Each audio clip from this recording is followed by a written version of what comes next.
Hey there guys, welcome back to my channel. Today we're going to go over every single book I've read in the month of June. And it was a lot, okay? I read a total of 19 books this past month, and they did not disappoint, okay? Before we get into the video, don't forget to subscribe, like the video, and don't forget to follow me on other social media. Everything is going to be linked down below. Perfect. Now that that's out of the way, let's get into the first book of this month, and it is Us Deadly Few. This is the second book in the Us Dark Few trilogy. I gave this book 5 stars. This book series has been a whirlwind, let me tell you, okay? Because I have never had a book series edge me so hard as this one, okay? Every time you think something's gonna happen, it doesn't. It's just, you're just left, oh my god, can we please just stop interrupting these two, because I want them, I want them, but you never get anything. Oh my god, it's just and even when you finally think, no, it's such an edging experience. I don't even know how to explain it. It drives me insane, okay? And the ending, how do you know my name? Girl, what do you mean? What do you mean? I hope the fuck this is well done in the third book. I really do. Fingers crossed, okay? Because I love the series so much. Speaking of loving the series, I then read This Woven Kingdom, the 4 books that are out. These are This Woven Kingdom, These Infinite Threads, All the Twisted Glory, Every Spiral of Fate, okay? Those are the 4. I gave the first and the last 4.5 stars and the middle 2 4 stars.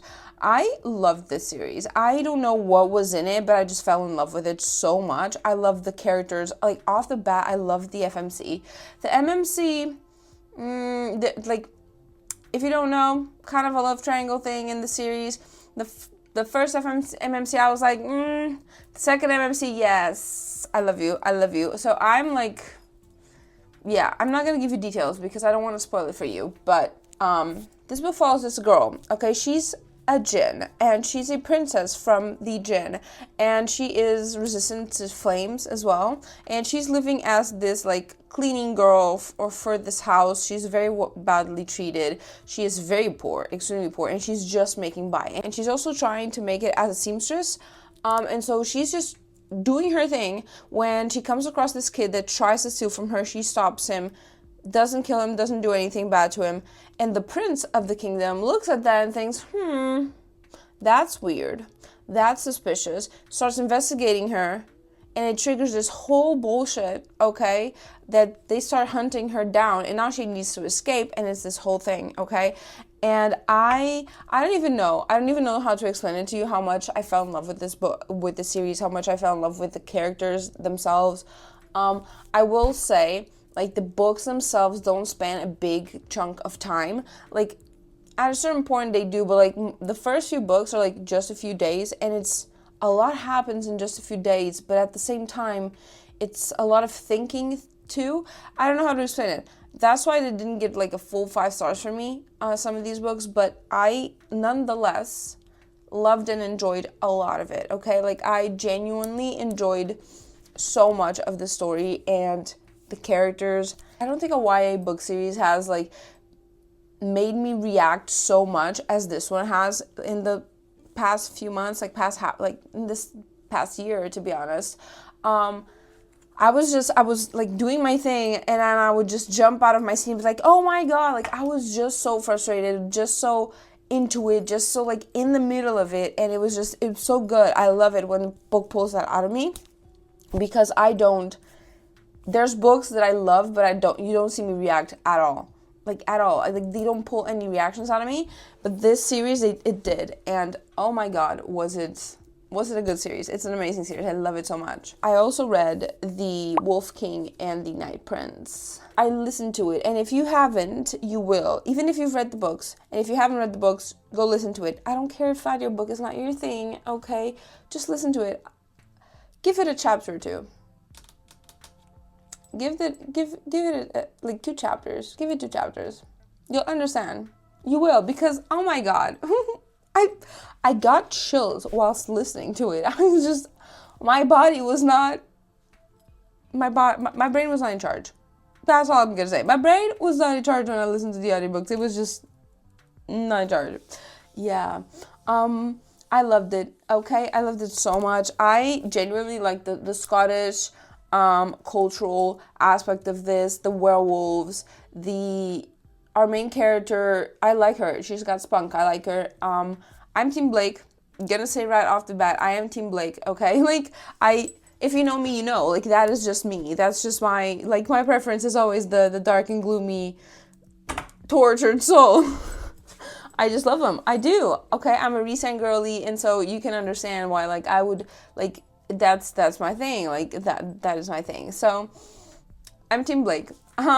And I cannot wait for the third book to come out this year. When I tell you, I am holding on to the edge of my seat. Okay, I gotta have it. I gotta have it now. Okay. I just fell in love with it so much, and I cannot wait for the next one. Oh, and when he begged. In their dream, when he begged,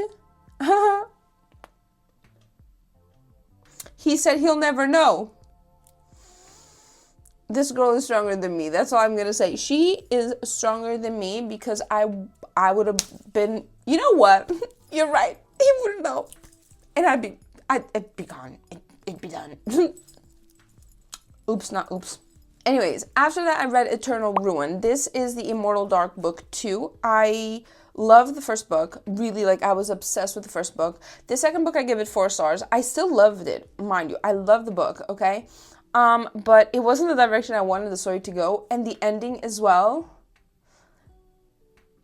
This thing of ending the second book of a trilogy with the memory loss trope is not my favorite thing in the world because I already hate the memory loss trope, and then you having to edge me on it, right? Like now I have to wait until the next book to understand what's gonna happen. I fucking hate it, okay? And it's driving me insane a little bit. Luckily, the third book's almost coming out as well. It's coming out soon enough, I think. I'm not sure if it's this year or soon next year, but it's soon. I don't have to wait 2-3 years, you know what I mean? If you don't know what the story is about, it basically follows a sister whose twin sister got kidnapped by vampires. She goes into this academy to get the vampire that did it. Vampire that she thought did it didn't actually do it. Now she has to figure out the magic in her house of this academy, and also the living in academy and murder mysteries, I guess, in the middle of all of that with the vampires in the mix. It's good, and there's some hot steamy scenes, and I'm like, damn, okay. When I went into this book, I hated the sister with a passion. Now I just don't like her. Yeah, I knew it was going to be a redemption arc for the sister, and I guess there is a lot to be known, but I also will say there's a lot of miscommunication and mistrust between our main characters, and it sucks a little bit, and I wanted it to be gone a little faster. Although I do understand why I did it, but I wanted it gone a little faster. Still very good book. Still very, very good book, okay? Next up, we have The Poppy War. I gave this 3.5 stars. Let me explain before you come for me, okay? Because the lovers of The Poppy War will come for me, okay? So I listened to this as an audiobook, and halfway through it, I was good. I was really happy. I was excited. I was really enjoying it. And then the other half of the book, I hated. It was very, very discombobulated. So in this book, we meet this girl. She's living with her foster family, whatever. She hates it there. She absolutely hates it there. And she's going to be married off. So she studies her ass off to go into this test, to go into this military academy. She does not have any background for this. She studies all in a couple months or something like that. And she gets in. She gets in, top of her class, goes to this academy. Turns out she's shy at everything, has to now overcome that and study in the academy and whatever. I loved this first part. I loved it. And I loved it until the end of her first year in the academy. That last fight, 10 out of 10. Okay, I really enjoyed it. But then she goes into her magic, and we don't know what it is. We don't know how to use it. We have no introduction to it, not a correct one. And even more towards when the war starts, the actual war starts, she's also among her peers, magical peers, and no one still explains to her what she has to do. They're just do it, and she's like, do what? Okay, here, take some opioids. Can you do it now? What the fuck? Is that it? No. Also, she just disappears. She used to be this really strong fighter, really, like, capable person, really scrappy, like, and then now she's like, I don't know how to use my magic, so I'm just gonna stand here and let you guys do the fighting. You know how to use a sword, though. You know how to fight. Like, there's scenes where she's just standing there seeing all her team fight. And she's standing there. Like, what, like, that doesn't make any logical sense. Wasn't she strong? And I also realized, right, whilst I was listening to the book, that I don't know any of the characters. Like, we know our main character really well, but all the side characters are very shallow. Even her best friend in the academy, extremely shallow knowledge, right? I felt really discombobulated, and I was suffering through the second half, so I didn't continue the series. I don't think I'm ever going to. I am curious because I see so many people loving it, and I know the character grows throughout the series, but, like, it was the fact that even through audiobook, which is usually, like, my last resort when I'm not having a good time with a book, right? It's just audiobooking it, and it makes it a lot more bearable for me. I was not having fun. I was not enjoying it. So I'm not going to push myself to do it again. You know what I mean? So maybe one day I'll go back to it. I'm giving myself some time, but for now, my decision is to stop and reevaluate. After this, I read Daughter of the Forest, gave it 4 stars. This is the first book in the Seven Waters series. I think that's what it's called. I read the 7th book when I was very, very young. It was a very confusing fantasy for me because I was young. I was like an early teen, right? And ever since, I was very curious about the series, about what it tells, about the story, all of it. And I've always wanted to read it, so I decided to give it a try. Like, just read the first book now, and then I'll see how it goes. It's a very similar story to Six Crimson Cranes because it is based on the same folk tale, but this one happens in the UK islands and everything, before everything was, like, separated. I don't remember the exact place. I don't remember if it was Ireland or Scotland, or was it Wales? I don't remember where it was. That's why I don't want to say, like, out front, but, like, it's around there, right? And this girl's brothers get turned into swans, and now she has to make clothing for them out of this weed that fucks up your hands and everything, so that they can come back to life. And she goes on this whole survival thing for years, okay? Meets a man and everything, okay? Deletes everything for her. It's very cute. It's a very cute story, and I got sucked into it. The writing isn't the easiest, and that's why it was 4 stars for me. And also having to go through the same base story, the same folk tale, was kind of annoying at first, and I did consider if I was going to DNF it or not, because I didn't want to repeat, I didn't want to go through it again. But the book itself, the story, the characters themselves, like, pulled me in eventually pulled me in. I didn't continue the series right away because the writing is a little bit, like, this is an older book, so it has a very specific writing style to it, and so I needed time for it. I think there's a name for this, actually, and I'm not sure if it's the case, but it's like third person, but it's not normal third person. It has a different designation for it. I don't remember, but I think that's what this one is, and it's a little bit disconcerting at times. After that, I needed a little palate cleanser, so I read A Curse of Blood and Wolves. I give this 2.5 stars. This is a Red Riding Hood inspired stalker romance fantasy, where this girl, she's working to support her and her sister, and she goes after work at a bar. She goes back through the woods back into her little cabin, and she gets stalked by the big bad wolf, which is a werewolf, and she knows he's there. He likes to see her. She's very, like, turned on by it, whatever. This book was very annoying, and I gave it 2.5 stars because plot-wise, inexistent. It's not. She's getting attacked by wolves and being stalked by wolves, and so he's going to try and figure out who they are and try to save her. No stress, nothing happened, like, there's no rush to it, there's nothing bad happening, whatever, who cares. Not much happens in terms of plot until, like, literally the last chapter. It's more centered on their relationship, and it's a cute relationship. I like it. I like their dynamic a lot. Very nice. But, you know, it as a fantasy had nothing. So I liked it, but I didn't want to give it three stars because I'm tired of giving these smut-centered books that have zero plot, and they call themselves a fantasy for the what? I'm not gonna give it 3 stars, so I gave it 3.5. It's not a bad rating, let's be honest. It's not. It's just, like, I like the smutty part, I like the relationship part, but the fantasy sucked. So you get it 2.5. After this, I read An Ember in the Ashes, the 4 books. It is An Ember in the Ashes, A Torch Against the Light, A Reaper at the Gates, and A Sky Beyond the Storm. Amazing, amazing series. I love the hell out of this series. I gave 4 stars to most of them except the last one that got 4.5. This story follows this girl. She is living her best life. Family gets attacked, killed, and her brother gets taken prisoner. She goes into the resistance and says, hey, you are to blame with this because you got mixed up with my brother. Save my brother. Get them the hell out of that prison, please. And they're like, okay, cool. You just have to do this spy gig for us. So she goes, she's a maid for this like general in this like military. It's also connected to the military academy. Our MMC is in the military academy, is this general's son, hates her guts, and he's like starting to feel like he wants to defect. He's planning to defect and leave. And so both these dudes end up like triggering a revolution where her people, the scholars, are trying to fight and get a life from his people, basically. And he's also like half tribesman technically. And so the tribesmen end up helping them as well to escape and to like find a way around this whole thing.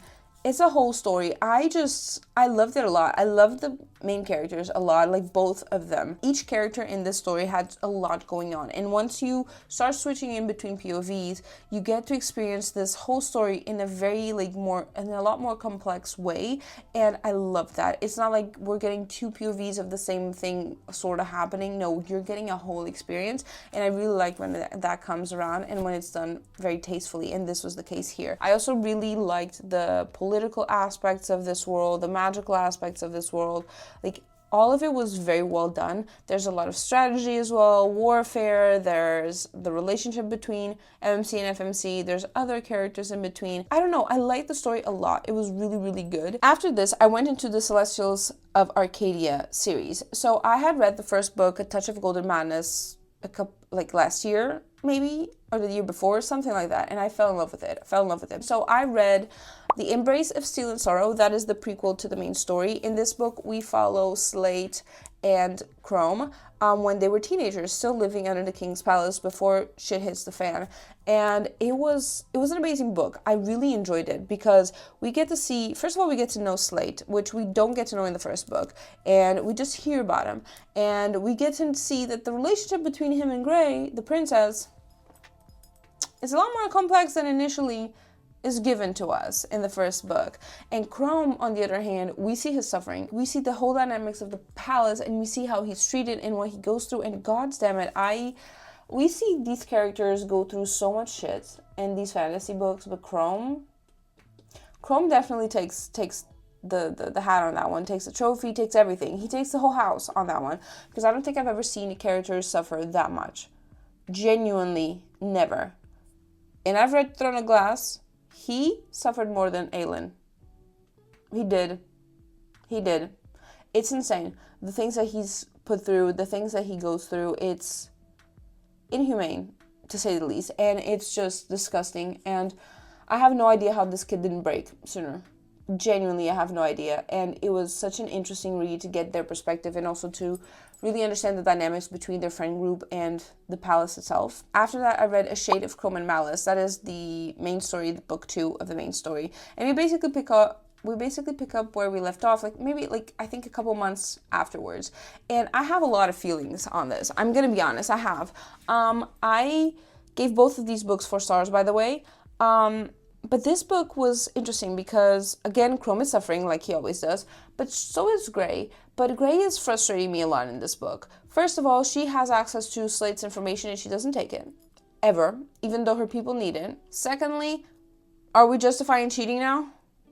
Because we need to close old wounds? We need closure, so we're cheating now? Is that how we're justifying it? Although I will say, it was juicy. The way this whole cheating thing was done, it was juicy. Very juicy, okay? And then the revenge back,